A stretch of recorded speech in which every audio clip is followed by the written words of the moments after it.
I saw what was in my student's backpack and it almost gave me a heart attack. I was lucky enough to have my daughter in my class when she got to nth grade, but also had another kid who would constantly bug her.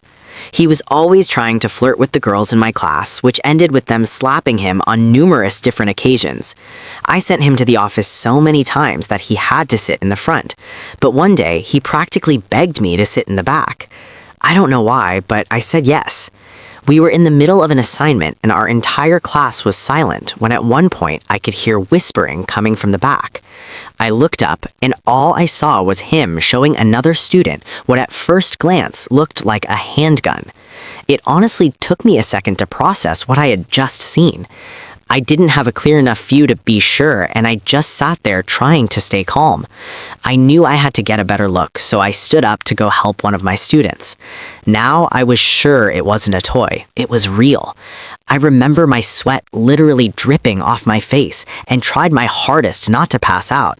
My hands were shaking like crazy while I dialed 911 on my phone, but it was too quiet to say anything. I couldn't just walk out of the room.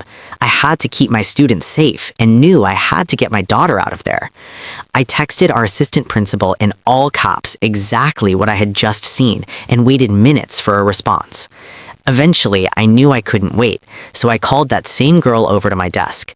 I wrote her a note that said, "Ask me to use the bathroom, go get the assistant principal, get him to check his phone, and leave the school immediately." I tried to keep a calm look on my face, but she could see something was horribly wrong. She left without saying anything, and I tried to act like everything was normal. 5 excruciating minutes later, he knocked on the door. He walked inside and started chatting with a few students, acting as if nothing was wrong. I think they started to catch on something was going on too, and eventually he asked the boy to come out into the hall with him. He stood up, and those few seconds as he walked by my daughter to the door were the most terrifying of my life. As soon as he stepped out, he was tackled to the ground.